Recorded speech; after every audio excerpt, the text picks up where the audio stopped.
자, 곧 마지막 초청 강연 세션을 시작하도록 하겠습니다.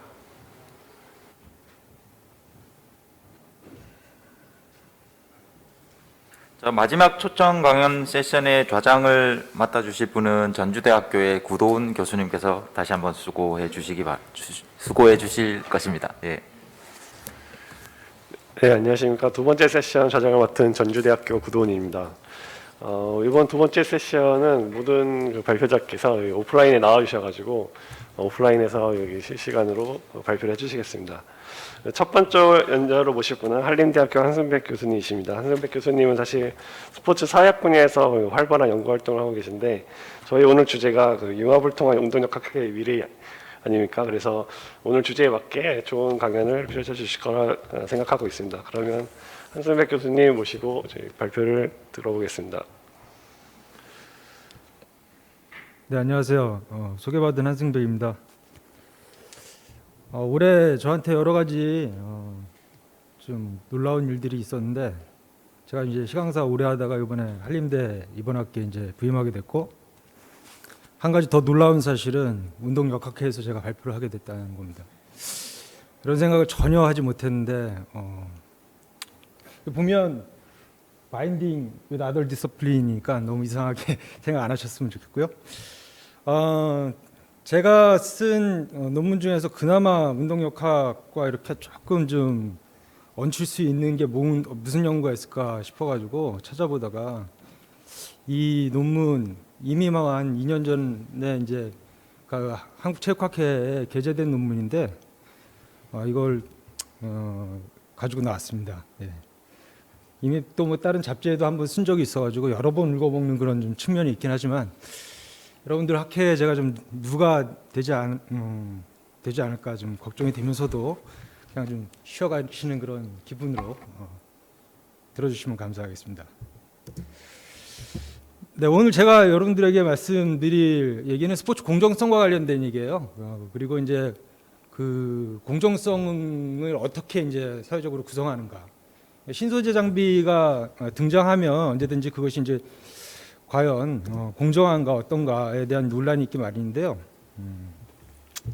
쉽게 말해서 이제 선수가 아주 뛰어난 그런 퍼포먼스를 펼치지 않습니까? 그래서 그 퍼포먼스가 과연 그런 그 선수의 개인 기량에서 이제 비롯된 것인가, 아니면 장비 때문인가. 그래서 이제 그 새로운 장비의 등장은 기술 진보인가 아니면 도핑인가, 뭐 이런 이제 논란을 불러일으키죠. 그래서 이 공정성이라는 것은 사실은 우리 근대 스포츠가 이제 그 존속할 수 있는 아주 가장 그 기본적인 토대가 되는 거죠. 모든 사람들이 정치, 경제, 사회, 문화 이런 것들에 상관없이 똑같은 조건 하에서 경쟁한다, 이게 이제 공정성인데, 이 이제 과학기술이 발달되면서 이제 장비들이 또 이제 발달되면서 신소재가 나오면서 이제 좀 새로운 유형의 이제 논쟁거리가 이제 발생하게 되었다고 이제 할 수가 있겠습니다. 네, 지금 여기 이제 그 도핑이라고 이제 써놨는데, 도핑이라고 하면 원래 이제 경기력 향상을 목적으로 이제 인체의 생리적 기능을 인위적으로 향상시키는 일제 행위를 갖다가 이제 도핑이라고 하죠. 그러니까 인체의 생리적 기능을 조절하는 일체 행위니까 주로 여기 나와 있는 피지올로지컬 도핑이 이제 전통적 의미의 도핑이었는데, 근래에는 좀 다양한 형식의 이제 도핑의 정의가 이제 등장하기 시작했어요. 하나가 이제 지인 도핑, 유전자 도핑이라고 이제 하죠. 유전자 조작까지 한다는 거죠. 서지컬 도핑 같은 거는 이제 수술 같은 걸 통해 가지고 더 뛰어난 기량을 발휘할 수 있는 이제 몸을 만드는 거고, 마지막으로 이제 근래 이제 테크니컬 도핑 해가지고 기술 도핑이라는 얘기가 이제 등장하기 시작했습니다. 그래서 이제 이 기술 도핑과 관련해서 이제 본격적인 논의가 등장한 게 아마도 2010년에 국제 수영 경기 연맹에서 이 폴리우레탄 전신 수영복을 갖다 금지시키는 조치를 이제 내렸단 말이죠. 그래서 그 이전까지 이제 공정성에 대한 그런 연구들이 다 어떻게 이제 적용을 스포츠 공정성에 대해 얘기하고 있냐면, 뭔가 인위적이지 않은 자연스러운, 그리고 스포츠의 인테그리티를 훼손하지 않는, 진정성을 훼손하지 않는, 그리고 모두가 똑같은 조건에서 경쟁하는, 이런 것들이 이제 공정성으로 이제 상정을 하고 있는데, 이게 이제 과학적으로는 그게 가능할지 모르겠지만, 이게 이제 사회적으로, 그다음에 이제 우리 사회 이제 그 현실 속 리얼리티 속에서는 이렇게 이제 실현되는 것은 사실은 굉장히 정치적인 영역에 이제 속하기 때문에 무엇이 기술 진보이고 무엇이 도핑인가에 대한 논쟁이 있을 수밖에 없다는 것이죠. 이 지금 제가 오늘 발표드릴 내용들은 이와 관련된 그런 것들이고, 이것을 이제 바라보는 이제 그 이론적 배경인데, 바로 이제 뭐 여기서 이제 그 사회 구성주의 소셜 컨스트럭티비즘이라고 이제 하는 건데, 그러니까 이 사회 구성주의에서는 사실이나 실제라는 게 어떤 절대적인 기준이나 현실의 반영물이 아니라고 얘기를 합니다. 그래서 이제 사회적인 실제라는 것은 리얼리티라는 것은 특정한 맥락이라든가 상황, 우연성, 그리고 어떤 연쇄작용, 특히 권력에 의해서 누가 공정성의 기준을 구분짓는가, who draws the line이라고 하죠. 그래서 권력에 의해서 어떻게 구성되는가. 자, 그래서 이제 오늘 결국 귀결되는 문제는 그 스포츠 공정성 어떤 사회적 과정을 통해서 독립된 실제로 여기도록 구성되는가, 이걸 이제 이론적 배경으로 이제 삼았습니다. 자, 두 가지 이제 사례를 여러분들한테 말씀드릴 텐데요. 하나는 이제 그 장대 높이뛰기 여기 이제 그 파이버글라스 폴이라고 하더라고요. 유리섬유 폴이 이제 등장하면서 있었던 공정성 논란. 두 번째는 전신 수영복 공정성 논란. 이 두 가지 사례를 여러분들한테 좀 말씀드리도록 하겠습니다.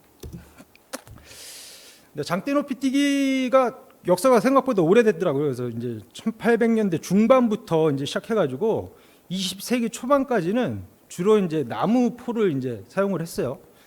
여러 가지 나무 폴들이 있었는데 보니까 뭐 서양 호두나무, 물풀의나무, 히카리나무 이런 나무들을 이제 주로 사용했어요. 근데 그때 당시에는 안 부러지는 게 장땡이란 말은 제일 중요한 요소였죠. 예. 이 부러져 버리면 안 되니까 단단한 나무를 잡고 이제 올라가는 게 이제 굉장히 중요한 요소였고, 그리고 한 50년 동안에 24개의 세계 신기록이 이제 작성되었다고 합니다. 20세기 초반 들어오면서 대나무 폴이 이제 등장하기 시작했는데, 대나무 폴은 그 이전에 단단한 나무들보다 약간 탄성이 있는 거예요. 약간 탄성이 있는 데다가 속이 비었으니까 가볍지 않습니까? 그러니까 선수들이 달려가는 그런 속도를 낼 수 있는 스피드를 갖다가 낼 수 있다는 그런 장점이 있어가지고 약 50년 동안 지배하면서 많은 신기록을 이제 갱신했는데 27개의 세계 신기록이 이제 이제 갱신되었다고 하고요. 그다음에 이제 메탈 시대가 열렸는데 아주 짧게 있었습니다. 메탈 시대는 주로 이제 알루미늄이 이제 등장하면서 여기서는 50년대 후반부터 60년대 초반에 아주 짧게 이제 그 알루미늄 폴이 등장했었고 2개의 세계 신기록이 이제 작성되었고, 그다음에 이제 아주 혁명적으로 60년대부터 현재까지 이제 아마 요즘에는 이제 그 60년대 초반에 나왔던 그 파이버글라스 폴은 좀 아니겠죠. 약간 좀 더 발전했을 거라고 저는 예상하고 있는데 제가 정보가 부족해가지고 어쨌든 53개의 세계 신기록이 이제 작성되었는데요. 여기 빠졌네요. 저장이 안 되네. 제가 맨 마지막에 업데이트를 했었는데 올해 세계 신기록이 20 몇 년 만에 새로 이제 작성이 됐어요. 그래가지고 6m 15인가. 그래서 파이버글라스 폴도 초창기에는 굉장히 이렇게 많은 신기록이 이제 작성되다가 여기 있네요. 예. 근래에는 좀 정체기를 겪은 것 같고요. 여기 보면 이제 그 시대를 이렇게 나눠놨죠. 우드, 뱀부, 메탈, 파이버글라스 해가지고 퍼포먼스 인핸스먼트가 어떻게 이루어졌는지에 대한 이런 그 표가 이렇게 쭉 나와져 있습니다. 자, 여기서 이제 중요하게 봐야 될 것은 정체기가 있다는 거예요. 여기 화살표가 나요. 정체기라는 게 있다는 거죠. 그러니까 이제 스포츠에서 신기록의 의미라는 게 있지 않습니까? 어떤 종목이 인기를 유지하려면 세계 신기록이 이제 육상 같은 경우에는 등장을 해야 되겠죠. 그래서 이슈화가 되죠. 그러니까 과거부터 여태까지 이 스포츠를 해오던 사람 중에서 가장 뛰어난 퍼포먼스를 이 순간에 이루었다라는 어떤 그 죽은 사람까지도 다 경쟁의 범주 안에 넣을 수 있는 게 바로 이제 세계 신기록인데, 이게 너무 이제 오랫동안 정체되다 보면 그 종목은 서서히 이슈에서 좀 밀려나는 그런 경향들이 있는 거죠. 그래서 신기록이라는 것이 작성이 주는 그런 의미가 있습니다. 또 다른 측면으로 또 말씀드리자면 신기록은 좀 희소해야 되죠. 억지로 이렇게 조금씩 갱신해 나갈 때 그 맛이 있는 건데 한꺼번에 신기록이 막 쏟아지게 되면 이것 또한 가치가 좀 폄하되는, 낮아지는 그런 측면들이 있겠죠. 이런 두 가지 측면이 같이 상충하고 있다고 이제 말씀드릴 수가 있겠습니다. 자, 여기 그 이전에 보면 여기 이제 그 파이버글라스 시대가 이제 본격적으로 이루어진 게 이제 60년대 초반으로 돼 있는데요. 처음에 이게 이제 등장했을 때 굉장히 좀 논란이 됐어요. 왜냐하면 이전에 장대 높이 뛰기는 나무가 안 휘어요. 이렇게 올라간다고요. 그러니까 잡고 올라가는 게 이제 기본. 안 뜨네요. 저만 보이고. 잠시만요.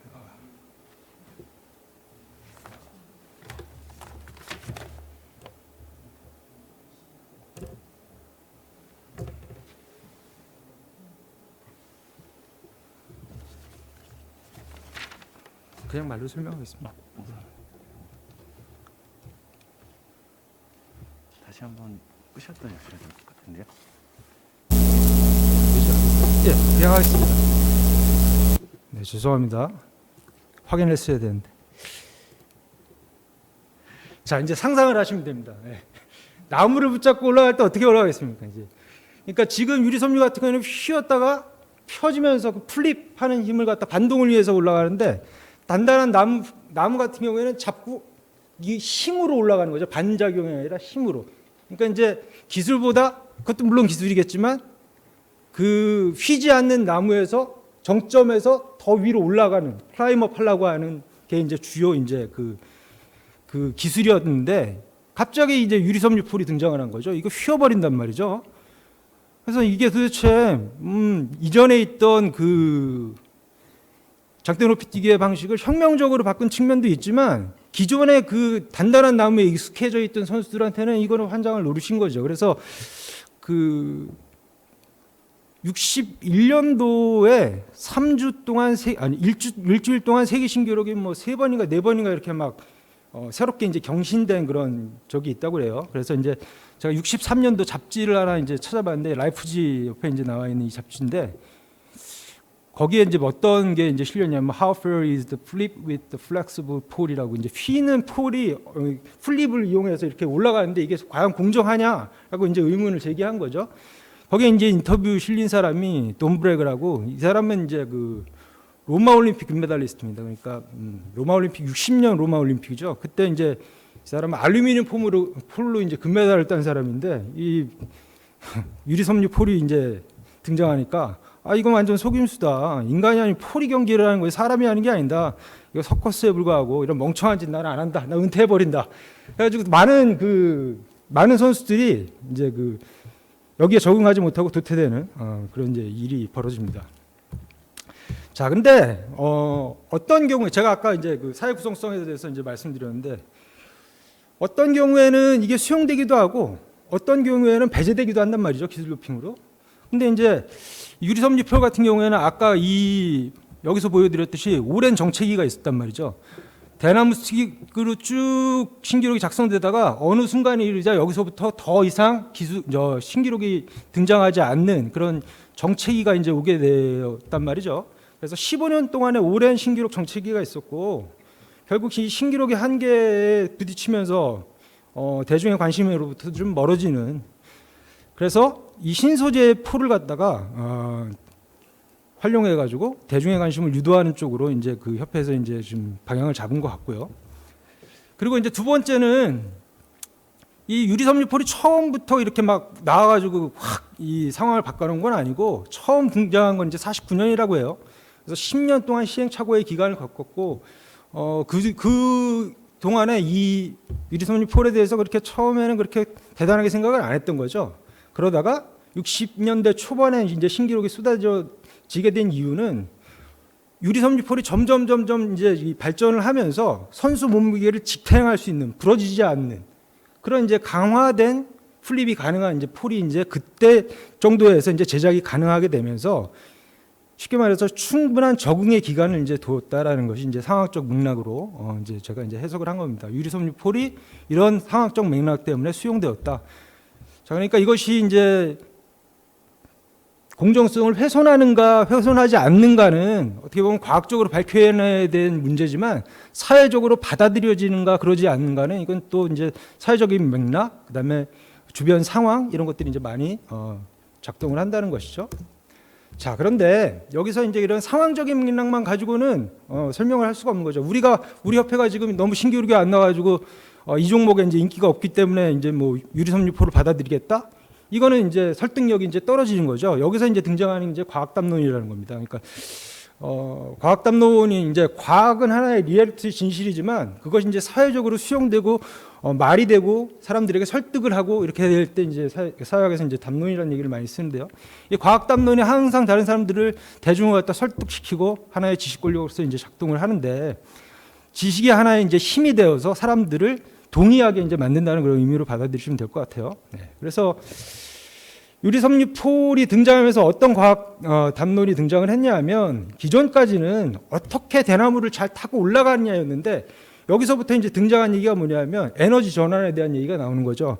그러니까 장대 높이뛰기는 제가 이제 뭐 역학을 이제 학부 수준에서밖에 안 배웠기 때문에 이런 말씀을 드리면 여러분들한테 좀 쑥스럽긴 하지만 속도 에너지를 막 달려가서 폴을 찍고 위치 에너지를 이제 바꾼다고 이제 얘기를 하지 않습니까?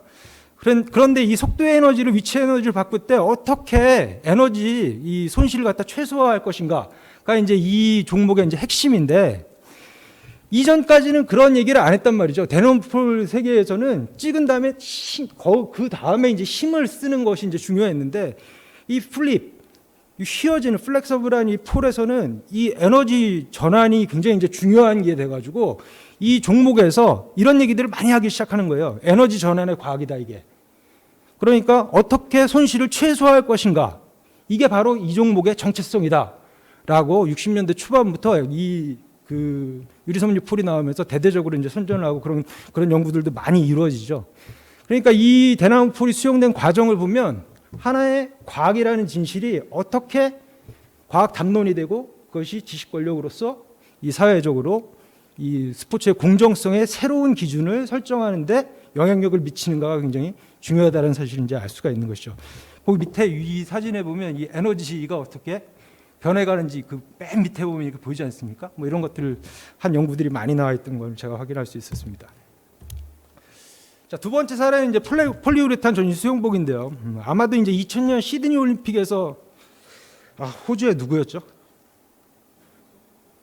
전신 수영복? 이안 소프 같은 경우에 완전히 이 손목까지 덮은 그 수영복 입고 나와가지고 그때 뭐 피부보다 훨씬 더 이렇게 매끄러운 스킨이라고 해가지고 이제 나왔었죠. 패스트 스킨이라고 이제 나왔었는데 첫 번째 그때 이제 얘기가 나온 게 이제 2000년 시드니 올림픽 때 15개의 세계 신기록이 나왔는데 그 중에 13개가 이제 그 스피도사의 패스트 스킨을 이제 착용하고 있었고 모든 메달리스트의 83%가 스피드의 패스트 스킨을 갖다 착용했다고 이제 얘기를 합니다.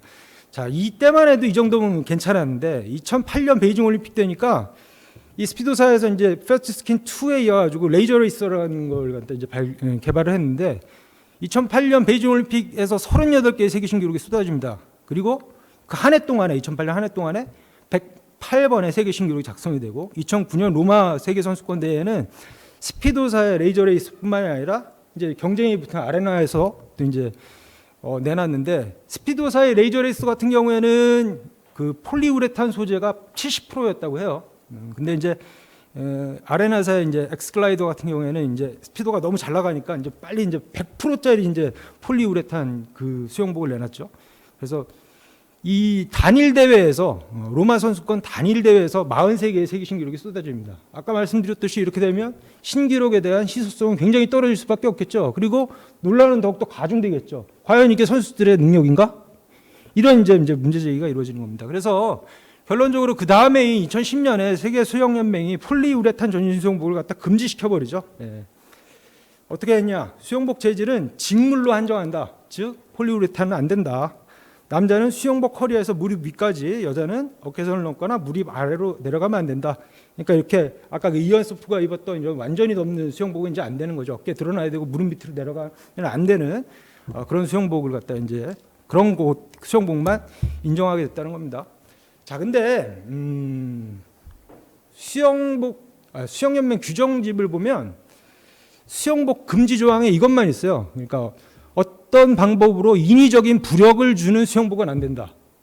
그러니까 수영복에서 부력을 주는 건 안 되는데 이 패스트 스킨 같은 폴리우레탄 수영복은 여기 지금 그림에 보시면 이제 그 항력이라고 하지 않습니까? 부딪히는 엉덩이에 부딪히고 가슴에 부딪히고 하는 것들을 갖다가 폴리우레탄이라는 소재가 꽉 잡아줘서 꽉 잡아줘서 항력을 줄여주는 거지 부력을 줄여주는 건 아니란 얘기예요. 그러니까 쉽게 말해서 그러니까 새로운 어떻게 보면 기술 진보라고 이제 설명을 할 수가 있는 거죠. 부력을 주는 게 아니니까 규칙에 위반되지 않고 항력을 줄여주니까. 얘기 들어보니까 이 수영복을 입는데 한 40분 뭐 이렇게 걸린다고 그래요. 얼마나 힘들겠어요. 꽉 조이는 수영복을 입어가지고.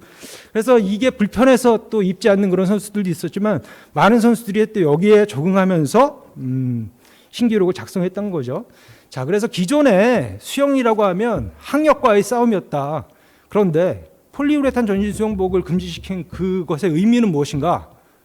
그러니까 폴리우레탄 수영복은 항력을 갖다 줄여주는 것이고 이 새로운 규정은 수영복을 활용해서 항력을 감소시키는 것은 금지시킨다. 이건 이제 새로운 공정성의 기준으로 마련을 한 거죠. 공정성의 기준이 여기서 이제 새롭게 이제 등장하는 겁니다. 자, 아까도 이제 그 배제된 아까는 그 용인된 그 상황적 맥락을 말씀드렸는데 이번에는 그 배제된 상황적 맥락을 좀 말씀을 드리면요. 일단 패스트 스킨부터 레이저 레이스까지 스피드사가 독점을 하다시피 해가지고 이 시장을 선도를 했습니다. 그러다 보니까 이제 많은 경쟁 업체들이 이제 그 좀 소외될 수밖에 없었고 또 이제 이게 이제 그 경제적인 문제가 들어가다 보니까 우리도 여기 이제 연구소를 설치해가지고 새로운 그 폴리우레탄 수영복을 만들어야 되나?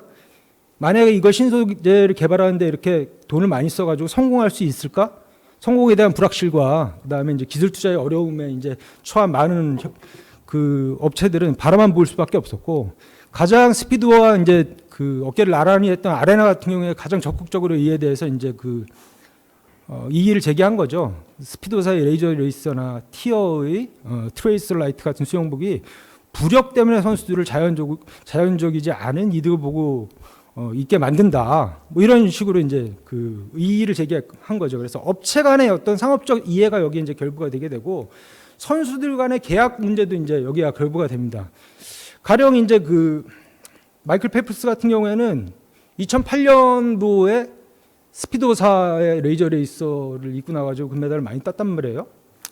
근데 2009년 로마 선수권 대회 때 더 센 게 나오지 않았습니까? 아레나사가 100% 이제 폴리우레탄을 이제 개발을 했는데 전속 관계가 스피드라고 되어 있으니까 이 아레나권을 입을 수가 없는 거예요. 그러니까 이제 이 선수가 나는 전신 수영복 이거 폴리우레탄 수영복 금지되지 않으면 나 대회 안 나간다. 뭐 이런 기자회견도 하고 했단 말이죠. 이 선수들의 이해관계도 이 신소재 수영복과 관련해서 아주 첨예하게 이제 대두되게 되는 것이죠. 자, 아까는 그 과학기술이 수용의 맥락에서 활용되었다면 이 사례에서는 배제의 맥락으로 이제 사용되었죠. 여기서 이제 배제 맥락으로 사용된 대표적인 용어가 바로 이제 기술 도핑이라는 얘기입니다. 테크놀로지 도핑이라는 얘기가 처음에 어디서 나온 거냐면 아레나사가 2008년에 레이저 레이스를 퇴출해야 한다라고 하면서 이의를 제기할 때 처음으로 테크놀로지 도핑이라는 얘기를 썼어요. 근데 저거 문제가 있다라고 얘기하는 것과 도핑이라고 얘기하는 것은 굉장히 다른 맥락이죠. 네, 도핑이라는 것 자체가 인위적인 향상이라는 그런 그 맥락을 담고 있지 않습니까? 그래서 이 굉장히 그 성공적인 그 전략이었다고 할 수가 있겠죠. 그러니까 어떻게 보면 테크놀로지 도핑이라는 것은 다른 말로 했으면 테크놀로지 프로그레스도 될 수 있는 것이고 이네스먼트도 될 수 있는 것인데 도핑이라고 얘기하는 순간 뭔가 인위적인 도움을 주는 것이라는 인식을 만들어서 대중들을 이제 설득하게 되는 거죠. 자, 여기 이제 밑에 보면 기술이 신체의 탁월성의 한계를 넘어섰냐가 기술 도핑을 가르는 아주 중요한 기준이다라고 되어 있는데 이거 어떤 그 스포츠 윤리학 책에 나오는 얘기입니다. 뭐 대부분의 책들이 이렇게 얘기를 하죠. 기술 도핑을 정의할 때 기술이 신체의 탁월성 한계를 넘어서느냐가 아주 중요하다. 예를 들어서 인간이 낼 수 있는 최대 탄력성을 능가하는 고탄력 신발은 안 된다. 기술 도핑이 된다. 요즘에 베어플라이라는 그 나이키 신발 나오지 않았습니까? 그죠? 그것도 이제 뭐 탄소 깔창을 3개를 깔고 2시간을 깼는데 뭐 그 이벤트 경기였지만 나중에 이제 국제 육상경기연맹에서 탄소창을 하나만 뭐 인정하는 식으로 이렇게 저걸 했죠. 타협을 받죠, 말하자면. 저는 이게 타협이라고 생각을 하는데 어떤 것이 인간이 낼 수 있는 최대 탄력성을 능가하는지 그렇지 않은지 누가 결정할 수 있을까요? 그러니까 신발에 뭐 하나만 돼도 사실 조금이라도 맨발이 아닌 이상 탄력성이 생기는 거잖아요. 예, 그죠?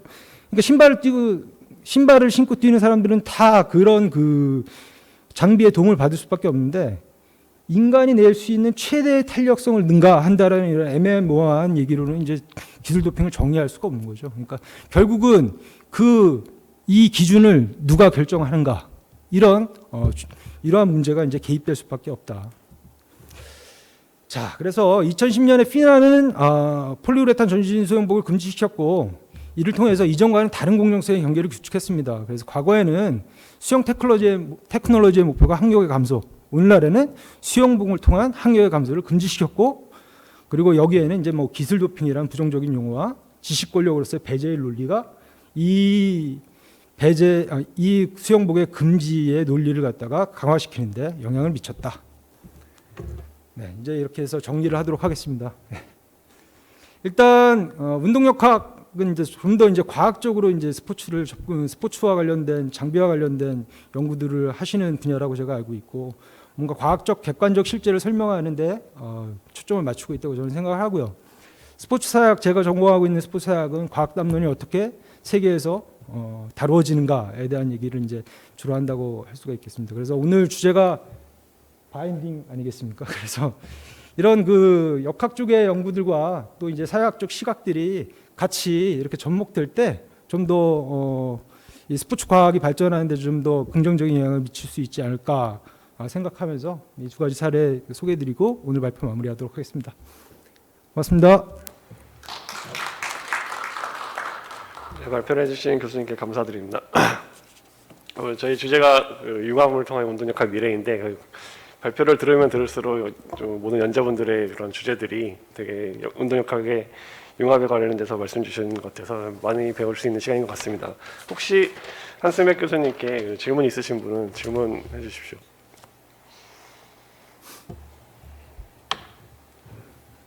네. 네, 저희도 운동역학하고 기술 돌핑하고 이렇게 밀접한 좀 아무래도 관계가 있는데요.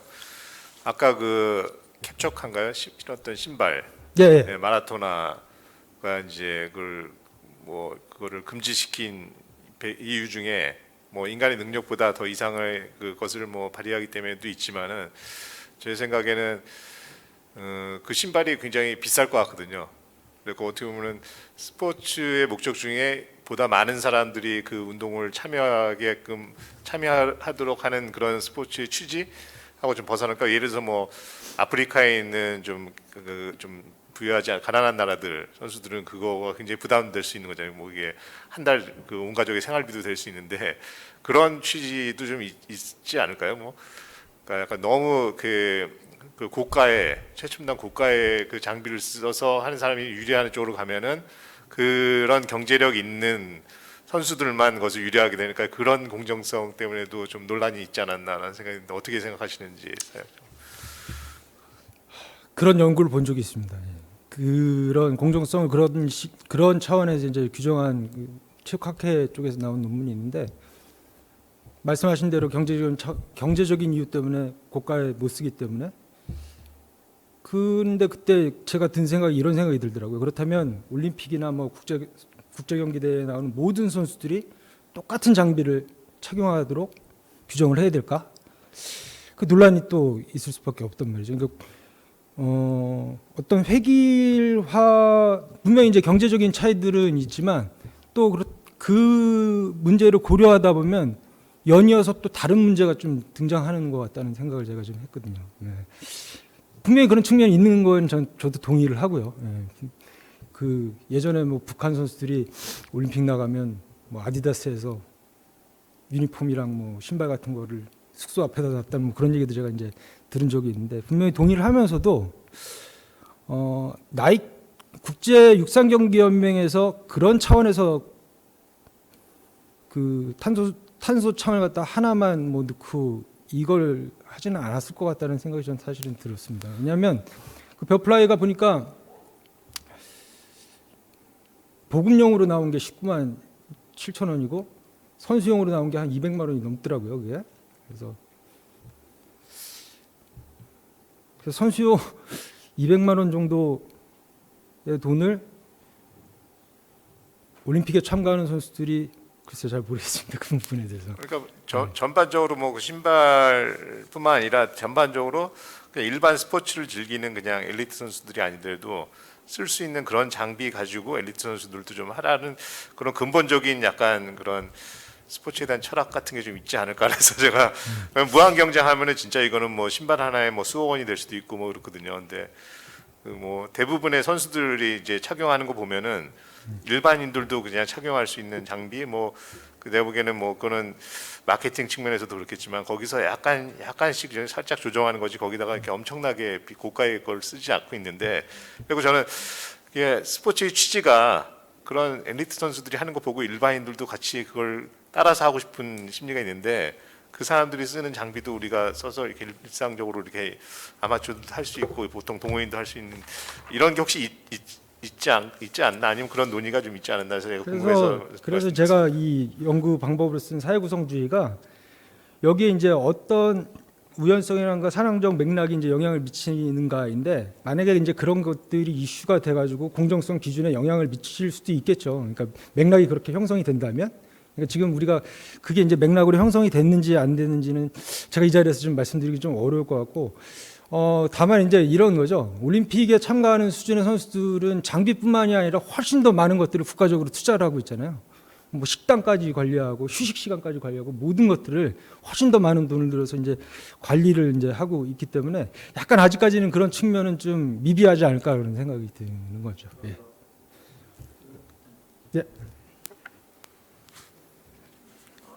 발표 잘 들었습니다. 저게 무슨 발표를 어떻게 엮어서 하나 좀 사실은 걱정도 되긴 했었는데 보니까 우리 운동역학하고 이 소시올로지하고의 관계를 잘 어떻게 설정을 했네요.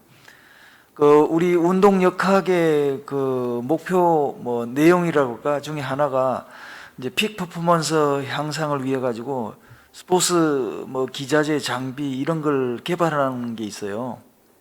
근데 지금 이제 뭐 어제 발표도 뭐 에어로 다이나믹스 이용해 가지고 뭐 여러 가지 그 뭐 발표도 했는데 지금 이쪽에서 이제 테크놀로지 도핑이라는 그런 용어를 갖다가 이렇게 또 만들어 가지고 또 이쪽 뭐 여러 가지 관계 설정하고 했는데 저는 그냥 뭐 다른 얘기 하려는 게 아니고 이제 올림픽에서 도핑 컨트롤 센터가 있는데 그 보면은 도핑 리스트가 있단 말이에요. 그렇죠. 리스트가 있는데 이게 지금 아까 뭐 피지올로지 뭐 저 도핑 뭐 그다음에 유전자 도핑 뭐 테크놀로지 도핑 뭐 이게 있는데 올림픽에서 금지하고 있는 그 도핑 중에 하나가 테크놀로지도 포함되나요? 이거 한번 좀 그 올림픽 규정을 좀 이야기해 주면 좋을 것 같아요. 그냥 그러면 우리가 테크놀로지 도핑은 그냥 뭐 적용은 안 되는데 만들어낸 건지. 제가 이제 이런 논문의 이제 문구가 약물 도핑 같은 경우에 1968년 멕시코 올림픽부터 도핑 테스트를 이제 실시했다고 되어 있고요. 그 다음에 이제 와다가 이제 신설되지 않습니까? 예. 세계 반도핑 기구가 이제 창설된 게 99년이고 그리고 와다에서 1년에 한 번씩 금지 약물 리스트를 작성을 해가지고 각 협회들이랑 국제협회들이죠. IF랑 그다음에 이제 그 IOC랑 해가지고 전 세계로 이제 리스트를 이제 주는 겁니다. 그러니까 대회마다 체크를 하는 게 아니라 1년마다 그러니까 어떤 약물은 금지되었다가 또 풀리기도 하고 새로 리스트에 들어가기도 하고 그런 건 이제 1년마다 이제 기준을 이제 정한다는 거고. 그다음에 테크놀로지 도핑이라는 거는 지금 발표에서 말씀드렸듯이 2008년에 처음 나온 이제 용어이기 때문에 신생 용어죠. 그러니까 그것들은 각 협회의 규정집에 장비에 대한 규정을 갖다 이제 명시해 놓은 정도에서 컨트롤하지 와다에서 따로 이걸 갖다 테크놀로지 도핑을 갖다가 이제 지적을 하지는 않는 것 같습니다. 네, 감사합니다. 시간 관계상 추가적인 질문 있으신 분은 그 사무국에 메일로 그 질문 주시면 저희 전달해드리도록 하겠습니다. 발표해 주신 한승백 교수님 감사합니다. 발표 감사합니다. 박수 부탁드립니다.